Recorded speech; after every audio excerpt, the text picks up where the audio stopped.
Nick and Marty back in action this week. Coming up. Oh, yeah. You still haven't watched Rick and Morty, have you?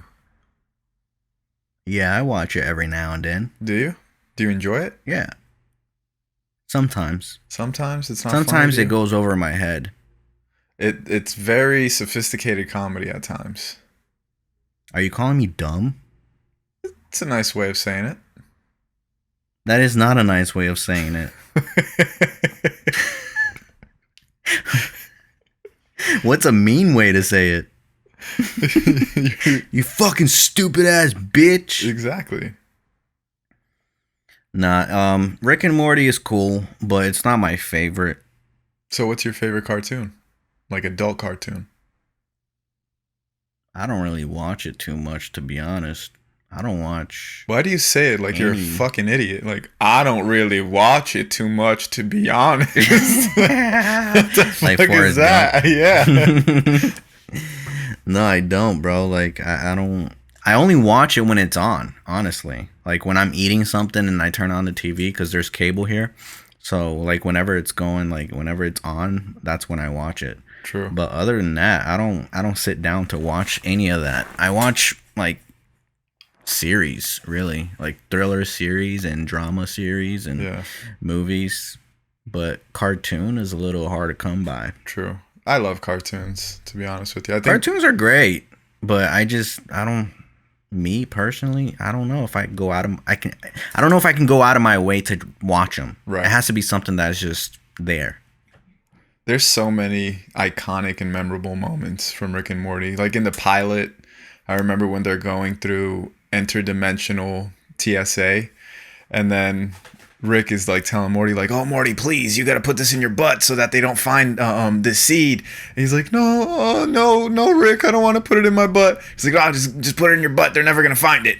And then as soon as they're going through the TSA, the guy goes like, "Oh no, you go through that machine. This one checks up your butt." Run, Morty! That shit is hilarious. Or there's this episode where they go inside of like a car battery and there's like a whole world inside of the car battery. And then Rick is like the god of that world, the ruler. And then he walks in and he just starts flicking people off. And it was like, "Why are you doing that, Rick?" And he was like, I told him that this is how you say hi." So dumb. Is it true they're coming out with the live action of Rick and Morty? I don't know. That's interesting. That would be funny as hell. I think I saw a teaser or something. It's the same old guy that plays in Back to the Future. Really? Yeah. Oh, that's sick. If that is, I would love to see that. I'm not sure about that. I seen something like related to that, but I don't know if it was just like a little spin-off or if it's like an actual movie coming out. I don't know. Right. But I don't know if it's going to be better than the cartoon. I mean, yeah, the cartoon, you could just take it to so many different levels as opposed to live action. Yeah, it's I think that they hit on so many intriguing topics, like things that humans do but don't even realize. Like there was this episode that Rick was about to die because he was losing oxygen. They were in space. So he takes out his helmet and gives it to Morty so Morty could survive. And then Rick stops and starts praying like, "Oh, I know that we don't talk so much, God, but I just want to say this, and that." He kind of starts praying. And then out of nowhere, he finds an oxygen mask and he puts it on. He was like, "Fuck you. There is no God." It's so fucked. But that's exactly what humans Christians do. Watching that, yeah, exactly. But Christians watching that will not like it. I mean, yeah. I don't think Christians, like diehard Christians, aren't really watching Rick and Morty. So that's not their audience, anyways. They don't care if they piss them off. Yeah, I don't think so. But it is how humans think, though. Like a lot of times, nobody's really praying or is close to God per se until comes a life-threatening situation where it's life or death, and then you get on your knees immediately and you start praying. You're like, "Oh God, this and that," and as soon as the moment's gone, you just stop praying again. Then you just go back to the same shit you were doing before. Yeah, that's why even when I'm going through some shit right now, you don't pray. I don't ask God for help. No, because I know how fucked it is. Like, it's fucked up. Like imagine a person like always coming to you to ask for shit. And like every time they're doing good, they forget about you. They never call you. They never text you. And every time they do call you or text you is because they're asking for some shit. Like, isn't that fucked up? No. Like, wouldn't you feel some type of way? Yeah, I would definitely feel some type of way. But I still think it's better to pray at least when you're down than not pray at all. That's kind of like you looking at God and you're just be like, nah, fuck that. I don't need you still. I didn't need you before. I feel like, to be honest with you, like the last time I called out for God's help like that was when I was in a plane and there was mad turbulence. So you did exactly what we're saying. Exactly, here. But that was like life or death, you know? That's what I'm saying. I guess, yeah, but which is fucked up. I shouldn't have done that, you know, because like I don't regularly communicate when things are good, nor should I do it when things are bad. But for some reason, it just came to my instincts to, you know, call out for help of the unknown. Oh man, bro, it's fucking terrifying. And it was like the worst turbulence I've ever felt. So I was like, damn, this might be going down. So just in case, I need to at least ask God for forgiveness if there is such a God. You get up to heaven. He's like, when was the last time you prayed, Marty? Let's look here. Oh, 5 minutes ago. And before that, 2011, when you were getting your ass beat by some cops over at Pompano. Yeah, bro. I don't know. I think I don't know. I try to avoid that. Like, if I'm not, like, constantly calling out for God when things are good, why should I do it when things are bad?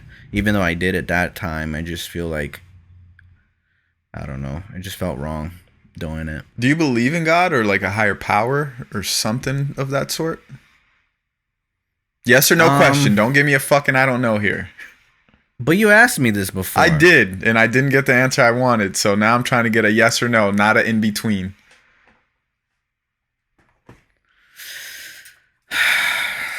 I don't know. But when you're in a life and death situation, you say you do. Yeah, but that's just in case God does exist. Oh, that's bullshit. Look, I think that makes it worse. I heard an answer that I thought was perfect, but I can't remember it now. I'm glad. It was something along those. No, it was no, but I really felt it. Like I really related to it. It was something along like I think Jim Rohn talked about it. You know who Jim Rohn is, right? Jim Rohn or Jim Rowe? Rohn. I think it's with the N. The motivational speech guy. Jim Rowe. Is Rowe? Yeah. It's not Rohn? Mm-mm. Now I gotta look it up on Google. But I'm pretty sure it's Jim Rowe. I thought it was Rohn. Go ahead. I thought there was an N. But he says something along like he fuck man, I really wish I could fucking say it like word for word. Because it was like so perfectly said. Because like the way he talks is like so precise. He kind of talks like a robot. Bro, I love the way he talks. It's Jim Rowe. Like, there's no N. Jim Rowe? Yeah. Can you look up like the quote like that he talks about like he lives like God exists or something like that? I'll tell you exactly what I feel once you tell me that.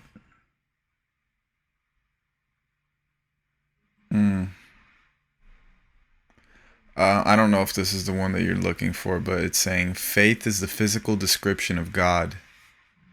That's what he is. It's only word we have in our language to accurately describe his physical form. Not worrying about the cost of materials and tools extends my artistic freedom. I don't think that's it. Fuck, man, that's not it.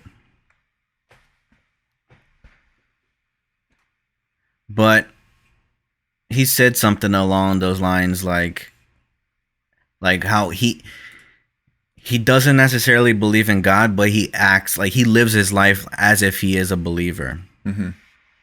I don't know if that makes any sense, though, like what I'm saying. I mean, to me, it does. What does that mean to you? It means that you might not necessarily believe in a higher power, but you walk as if you do believe it. It's kind of like you work out as if somebody's watching you, even though nobody is, you know?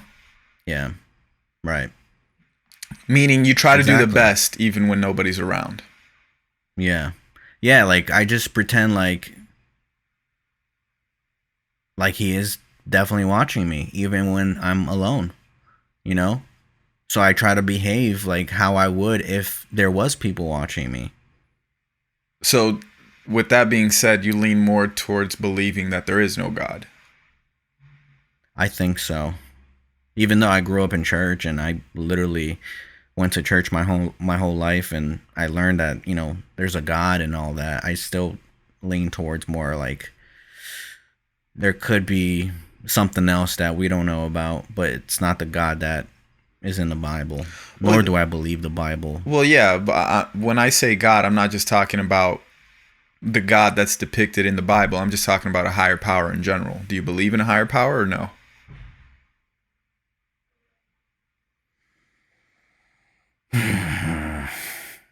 I'll say yeah. Yeah, I think in some way this world was designed for us, but I don't think it's the God that Christians describe.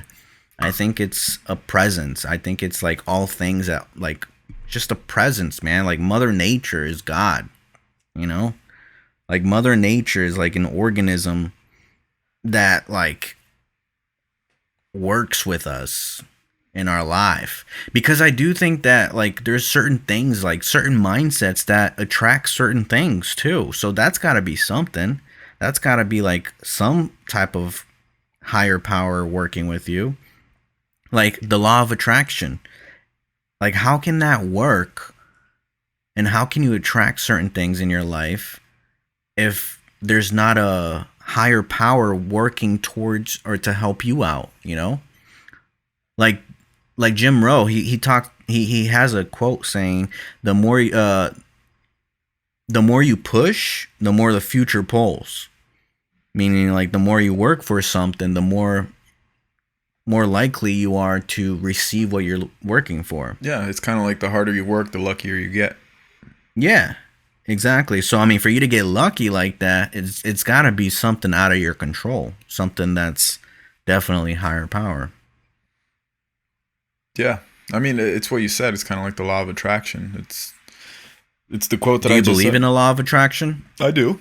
The quote that I just said. I definitely think luck is manufactured. You manufacture your own luck by working hard. If you don't work hard towards a certain goal, like us, we're content creators. So let's say that we want to create a series. If we don't work within this field and we don't continue working and pushing ourselves, we're never gonna get an opportunity to buy like a big company like Amazon or Netflix saying, hey, do you guys want to create a show on our platform? You know, but if we continue working on what we do, that possibility will arise.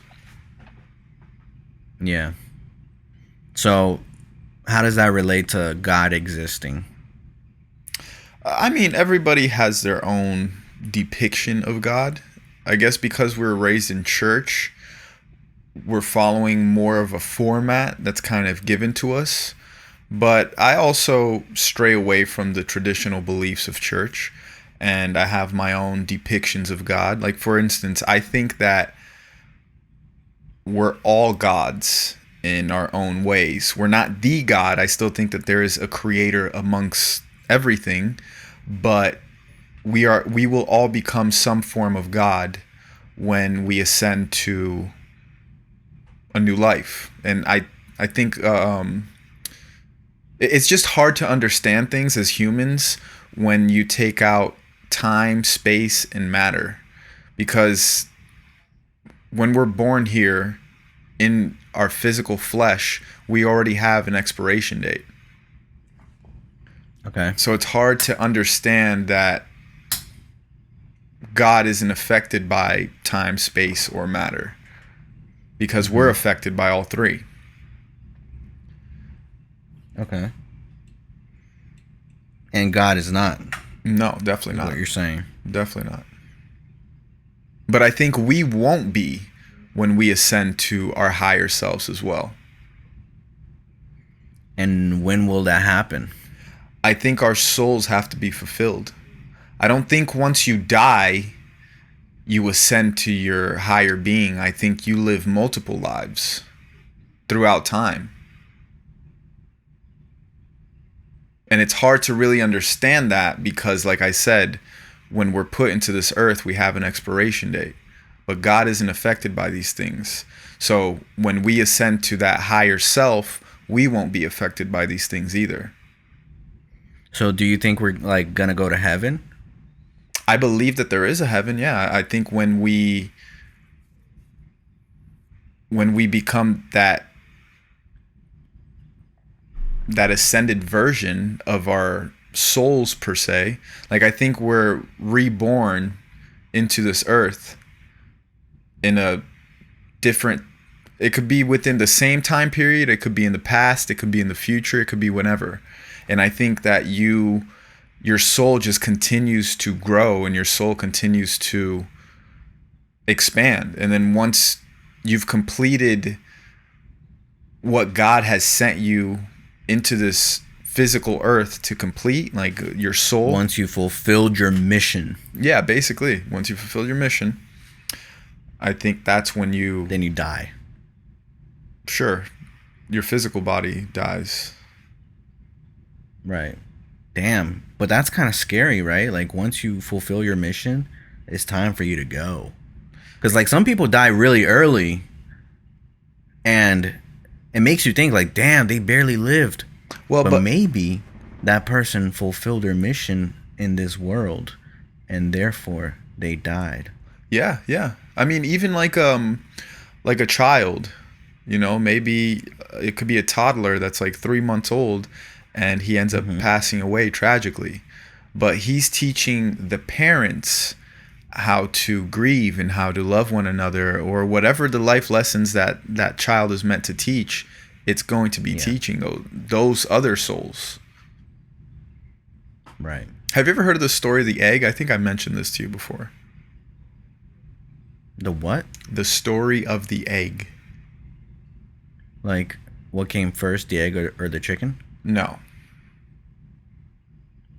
It's really interesting. I'm not going to read it to you because it's not long, but it's going to take you like 10 minutes to read. But it's something that I believe in, honestly, which is this guy ends up dying and he talks to God. He ascends and he talks to God, and God is kind of explaining a whole bunch of different things to him. And he says, okay, now I'm going to send you back into Earth. And this time you're going to be a little Asian girl in 57 BC. And he's like, wait, what? I'm going to be an Asian girl in 57 BC? And he's like, that's right. I'm not affected by time, space, or matter, like I was mentioning before. And you aren't affected by time, space, and matter either once you become a higher version of yourself. But as of now, you haven't completed your mission. So I'm sending you back into Earth so you can fulfill that mission. At the end of the story, he finds out that every living person in this world is all the same person. And it's literally just a training ground for your soul. So every person that you've hurt, every insect that you've killed, everything that you've done to yourself. You see what I'm saying? Because we're all connected. Because we're all connected. And we're all the same. That person has lived all these other lives. Is that why we relate to each other? Like whenever we see something that other people are going through, good or bad, that we kind of put ourselves in their shoes and know what they're going through? I mean, we try to do that as humans. We try to empathize and sympathize. Yeah, but it's not like we try sometimes. Like when you watch an emotional movie, sometimes you get, emotional or you cry in a movie because you feel that person's pain, because you connect with that person and relate to that person. Yeah.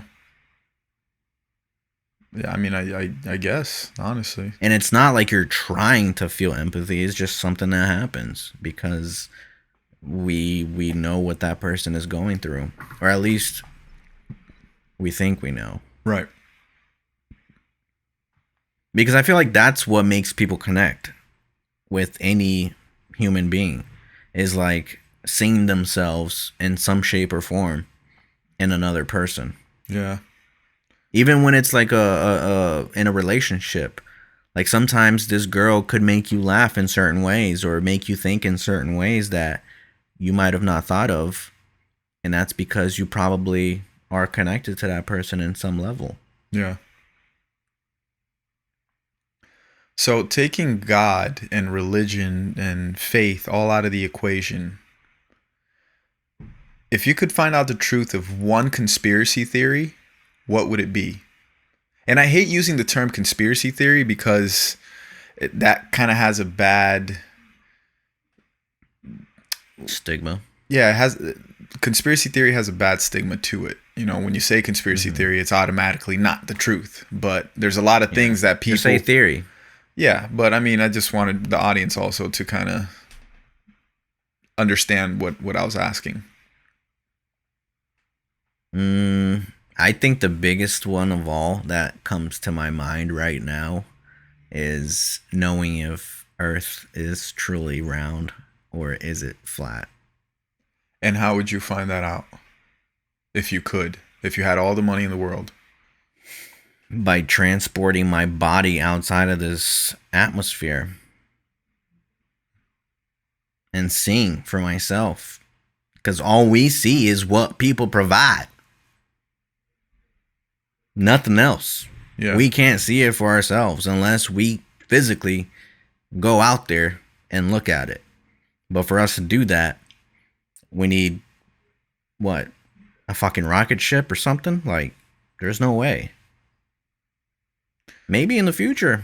Who knows? We're going to be so far advanced with this whole, rocket ship thing that maybe we are going to be able to go far enough as civilians, just like we do, just like we take flights to other countries and all. So maybe we can, take a rocket ship to go outer space. Right. If that's possible. Because as of right now, I just... It's like me being back in the days and like not knowing if it's possible for us to fly to another country. Like we have to go by ship, It's like funny. That's how skeptical I am. It's funny because if you were raised here in the United States, you were taught that the Wright brothers are the ones that first created flight. But in reality, that's not true. It was actually some guy in Brazil, in Minas Gerais. Well, the guy in Brazil, he created the first it was like a different thing. It was like with the engine, I think, because the Wright brothers created something that was more of like free fall. Like he actually created the plane that has, I don't know. Don't quote me on this, but this is what I heard. That like it was pretty much around the same time, but the guy in Brazil created something with the engine versus the Wright brothers that created something that you just kind of like jump off a cliff with it and kind of glide and maneuver and all that. Mm-hmm. Yeah. But I gotta look into it. I don't know. Yeah, man, there's a lot of stuff we don't know. What about you? What would be one theory that you would absolutely would want to know the truth about? One theory. It'd have to be...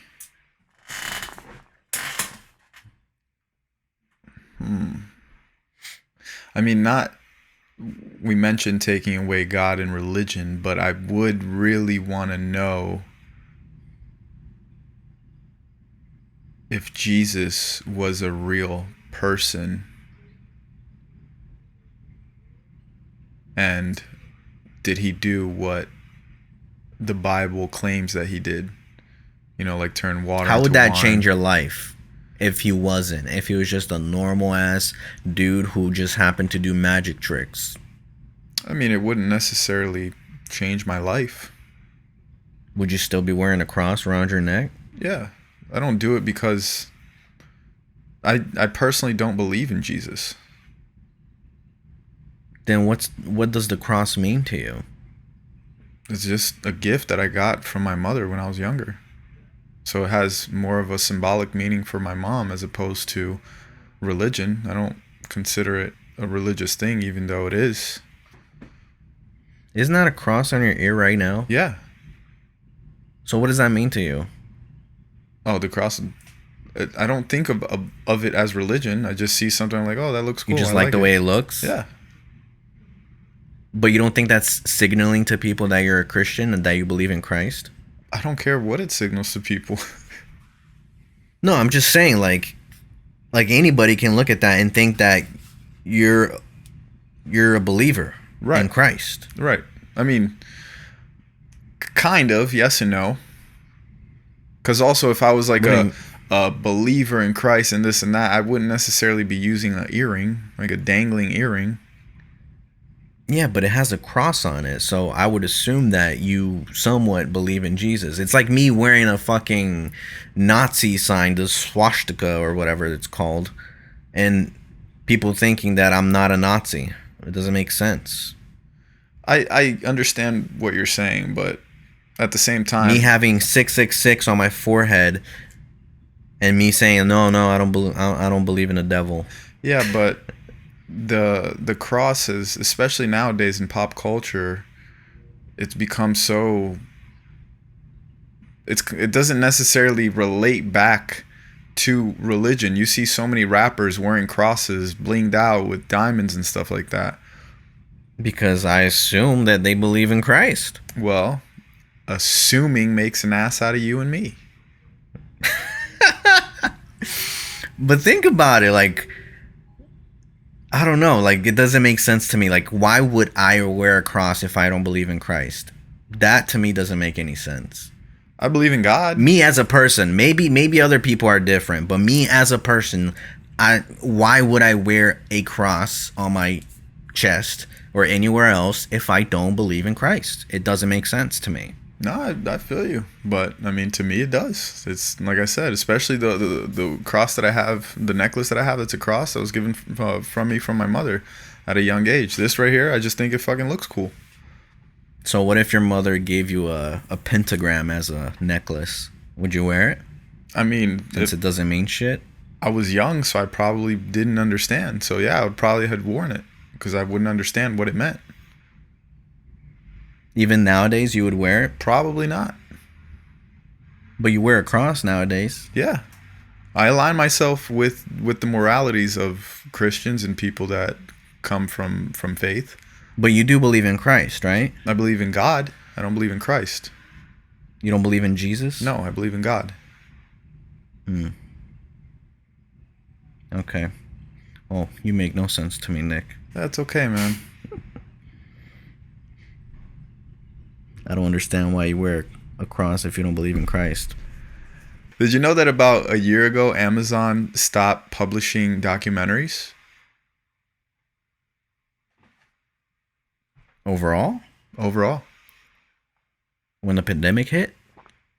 Yeah, they were getting a lot of blowback from conspiracy theories and just documentaries that were a little bit edgy.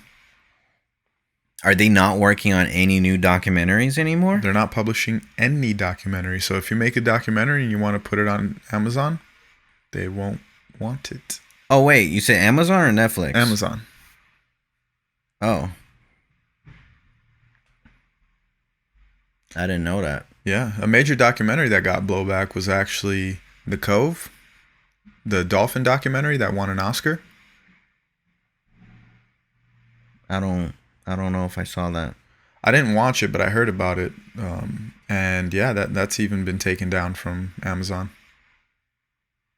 The fuck? Mm-hmm. Why? They're just getting a lot of blowback from conspiracy theory documentaries like Flat Earth, things of that sorts. That's pretty crazy. So I wouldn't take shit down if I didn't have a lawsuit. I mean, they're just, I guess, trying to appeal to their audience and trying to maintain, I guess. What do you even call Amazon? What is it? Like, what type of company is it nowadays? It's like an everything company. Yeah.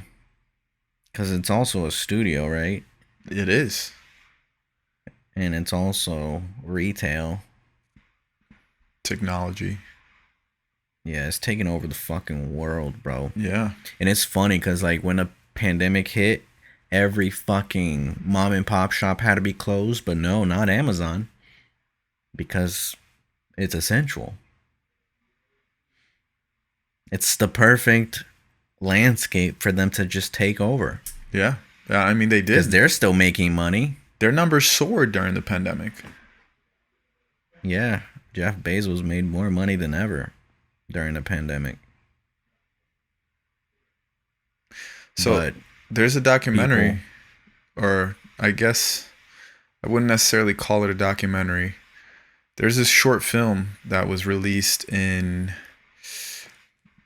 it starts with a B. I forgot the name of the platform. But I recommended it to you and our friends.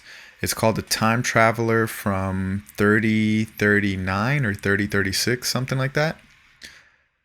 It's a short film basically about this guy. It's like a documentary style short film about this guy that time travels from the year 3039, and he comes into our time, and he just talks about the future.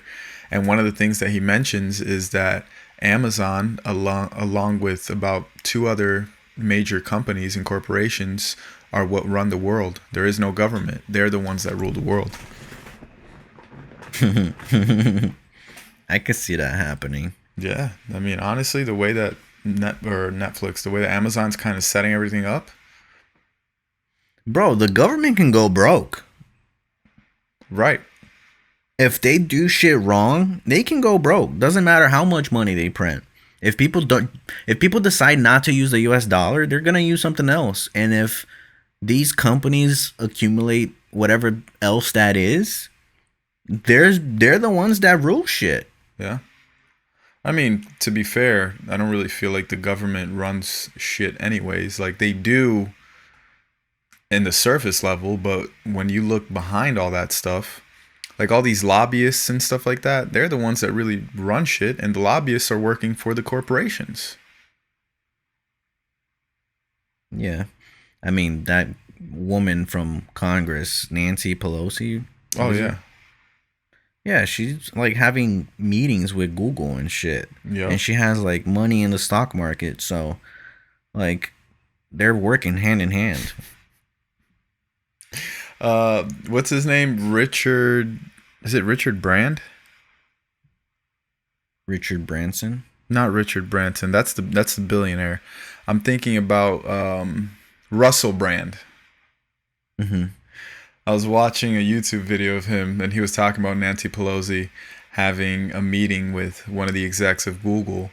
And then they were like, oh, God forbid they start talking about, certain things where she has interest in because she owns a lot of their stocks.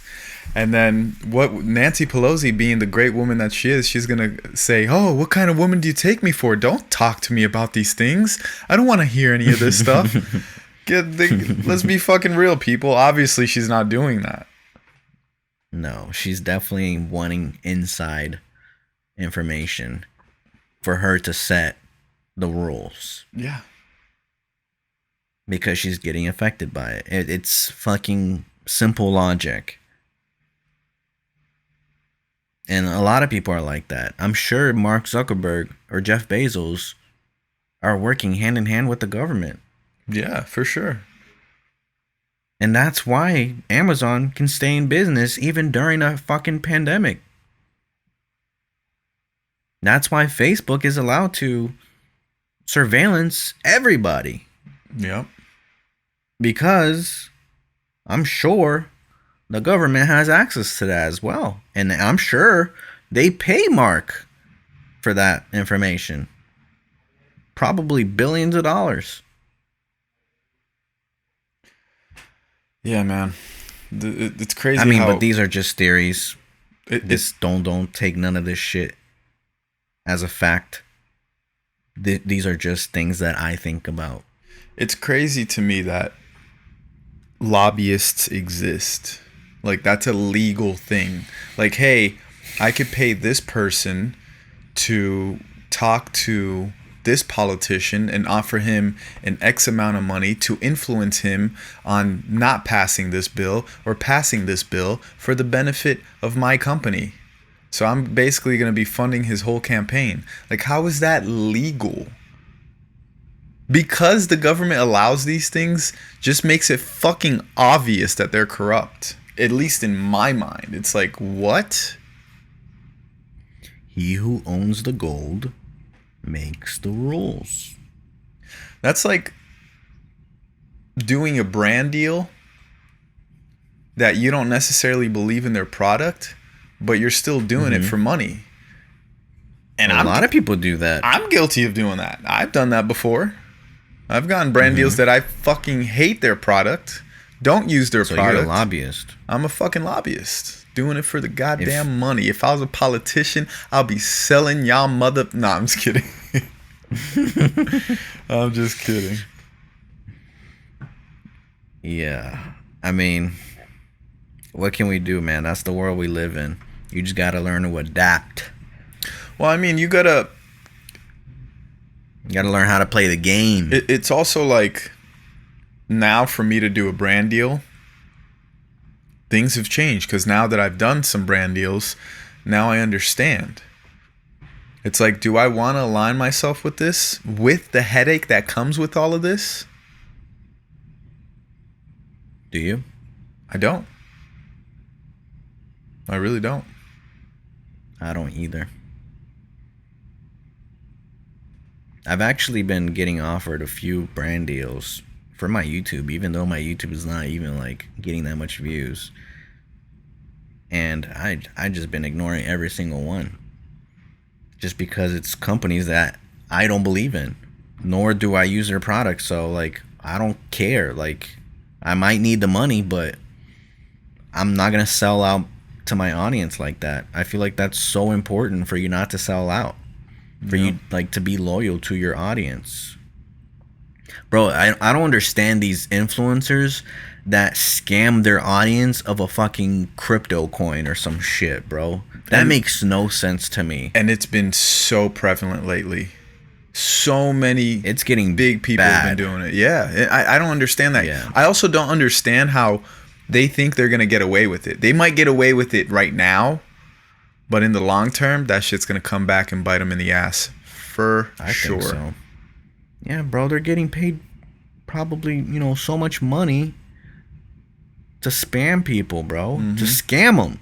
Because they're going to pull out before anybody else does. And then everybody else that's going to be holding the bag, it's just going to be worthless. Good old pump and dump. Yeah, it's fucked up. And I feel like I can never do that with my audience, bro. Like, I value them so much. Like, that's one of the most important things is the audience. A lot of these people, though, they got put on, in a sense. Like, they joined some fucking hype house or creative house, and they got a shit ton of followers real quick. So it's hard for them to value their audience because they think it's just easy to get. Meanwhile, me and you... Yeah, they don't understand the value of that attention. Me and you have been fucking working for years, and we're not even at a fraction of where we want to be. Right before we started this podcast, we were just talking about how people take our content and they get fucking millions of views. Meanwhile, we get mediocre views. We barely get any fucking views. But when somebody else takes our shit, they don't even tag us. 90% of the time, they don't tag us. And they get a shit ton of views. A shit ton. Yeah. It's fucked up. But that's how it is. I mean, it's one good thing is that you're doing something right. Yeah. Because, I mean, if it was bad, people wouldn't repost it. Right. And it wouldn't accumulate that many views. Yeah, exactly. At least people are fucking with it. Right. You just need those people to go to you instead so you can make money. Exactly. What kind of creepy ass laugh was that at the end?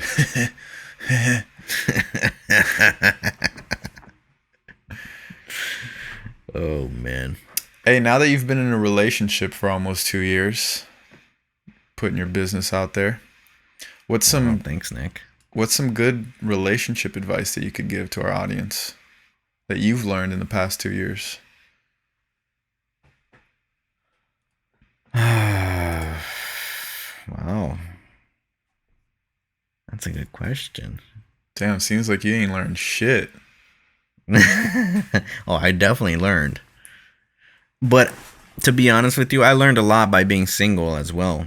Because I used to watch other people in relationships and know what not to do.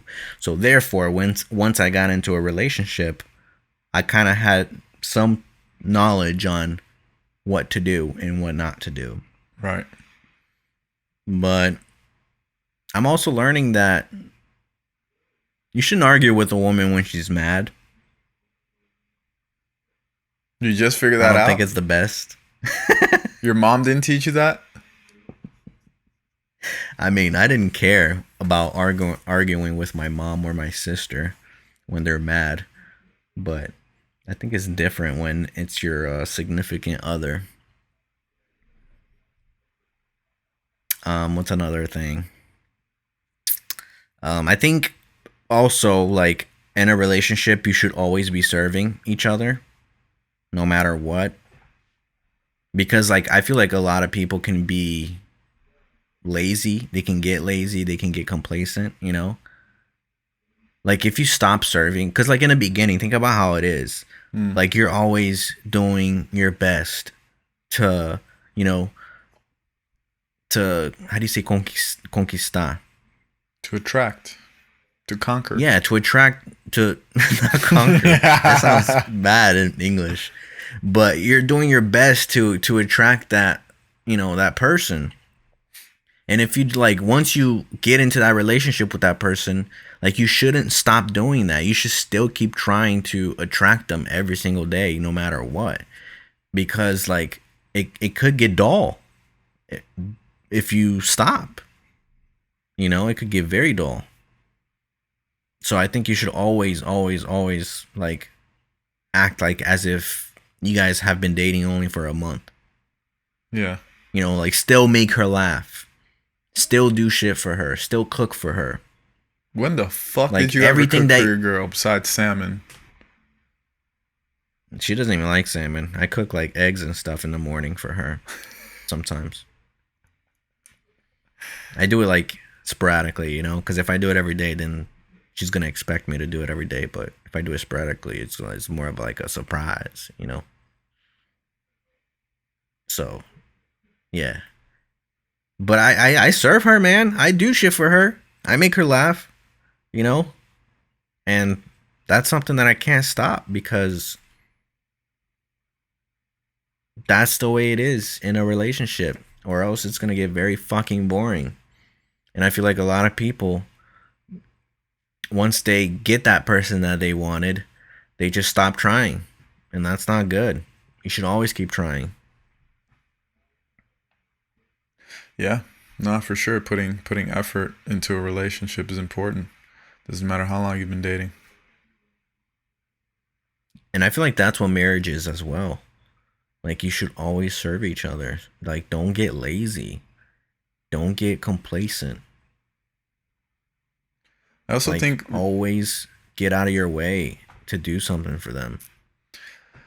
I also think in relationships you have to compromise a lot. Sometimes your partner has to compromise for you, and other times you have to compromise for your partner. It's a big old compromise. Mm-hmm. I mean, you do it in the beginning. Right. Like, you avoid doing certain stuff in the beginning because you might think it might turn them off or something. So why would you change that in the future? Why would you change that once you are in a relationship with that person? Yeah. It makes no sense, you know? It's like you're false advertising yourself. Yeah. I also learned... That's why I think it's so important for you to be, like, extremely real at first. Yeah. But not, like, overwhelm them with shit, you know?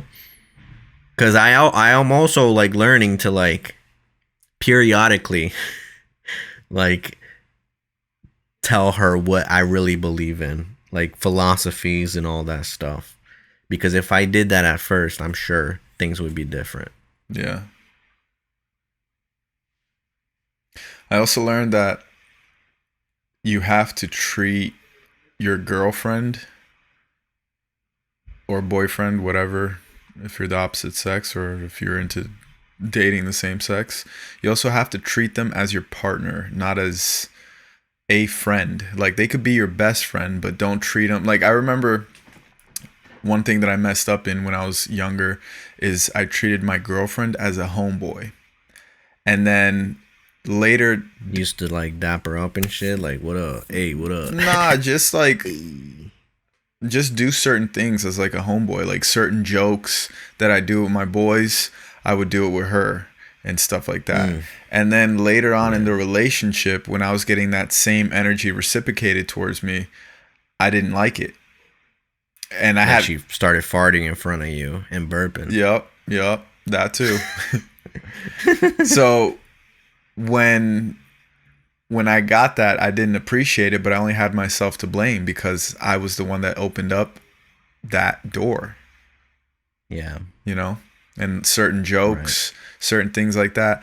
Now, in the relationships that I do have nowadays, I definitely treat my partner as my partner. They're still my friend. They're still somebody that I deeply care about, like a best friend per se, but I would never treat him as a homeboy. Or if you're a girl, I wouldn't treat him as a homegirl or him as a homegirl, you know? Or like you wouldn't act as if you were around your friends. Yeah.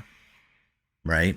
Because even certain jokes, like, don't fly with girls like that you're in a relationship with. Nah. Like, maybe I can tell a joke that maybe my friends find it funny, but my girlfriend's not going to find it funny. Right. Or I could do certain things that my friends find it funny, but my girlfriend isn't. Yeah. Even farting sometimes, as dumb as that sounds, sometimes it's really funny, especially if you're around friends, like when you do it unexpectedly, you know? Right. But if you're going to do that around your girl, especially, depends on the girl, I don't know. But if you're going to do that around your girl or your significant other, they're going to find it kind of nasty. Nah, yeah. I wouldn't do that anymore.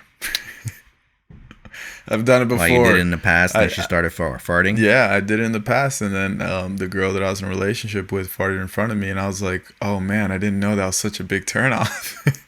Damn. Yeah. But hey, I learned, and I haven't farted in front of a girl in years. Years. Yeah, me neither. I don't think I've ever did. Yeah, no, not something I enjoy. Also, communication. I mean, that sounds simple and mundane, but I think communication is so important, and knowing how to communicate, knowing how to express yourself. Personally, I know a lot of times I would rather, I'd rather hold on to it and not say it right away.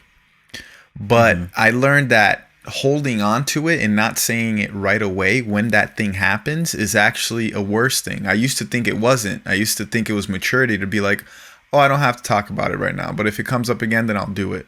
But you're just excusing that behavior if you don't like that. So you just kind of got to nip it in the butt right away, you know? But it's not also about being disrespectful towards them. You can't say it with anger, because that's what I always felt like, oh, if I say it to them now, I'm going to say it with anger.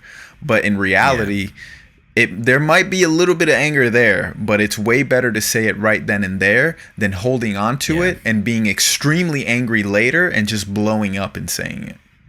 Yeah. Plus, and I feel like that's not just with relationships. That's like with friendships as well. Yeah. Because sometimes you have a friend do certain things, and you probably like disregard it or something at first, and then later on when they do it again, you fucking get all mad. And that's not the right approach, because like he didn't know that you didn't like it. You just chose to fucking, hold that shit in and then explode about it later. Yeah. That's for sure. Yeah. And also, when you say it later, you have to remember certain things, and you might not remember the exact details, so you're tripping on your own words. It's not a good look. You just got to do it right then and there. Like, oh, nope, I don't like this, and that. That's just what it is. But it's also knowing how to communicate address that it immediately. Mm-hmm. Yeah, and that's another thing too, is like how you address, because girls, bro, they can take your statement and completely misinterpret it just because of your tone of voice. For sure. So like knowing how to say certain things and how to communicate is such a fucking key. It's like, it's so important for you to like know how to communicate with the person without having them get triggered. Well, yeah, but it's also on you and the other person knowing how to be mature and knowing how to have that conversation, and on you on knowing how to control your temperament or knowing how to control the words that you say and communicate effectively. Yeah. I like how Joe Rogan be arguing with people. Like, he never shouts or raises his voice. He always keeps it very, like, steady with his voice. He keeps it like a normal ass volume. Yeah. I look up to him as far as that. And it's hard sometimes, especially when it's your significant other, because you get emotional. Yeah. And that can lead to you raising your voice. You know? And that could like turn out to not be so good because you raised your voice. Oh yeah. Yeah, man, I've definitely had some bad arguments in the past, and I can't sit here and blame it on the female because it takes two to have an argument, you know? It's not just one person, so I'm 50% of that problem. Yeah. It's hard being in a relationship, man. It really is. Being single is way easy if you really think about it, because you don't have to attend to anybody. Mm-mm. You don't have to like cater to anybody or compromise. Yeah. But it's very rewarding at the same time, because sometimes you need that person to talk to, you know? Yeah. And like sometimes they know exactly what you're going through because they're with you. Mm-hmm. And it pays off, even like emotionally. Damn, my camera battery died. Great. Now you're just a fucking picture. Now I'm just a picture. Well, that's all the time that we have for today, guys. Thank you so much for watching the UHO podcast. I apologize for Marty's unprofessionalism and his camera dying. Oh, God. This is the second week in a row that he fucked up. But don't worry, there won't be a third in a row. We won't allow this. Let's hold him to a high standard. If you enjoyed this episode, make sure you hit the thumbs up on this video, and make sure that you subscribe to the channel, because that helps us. Till next time, guys. Deuces. All right, y'all. Peace. Fucking Marty.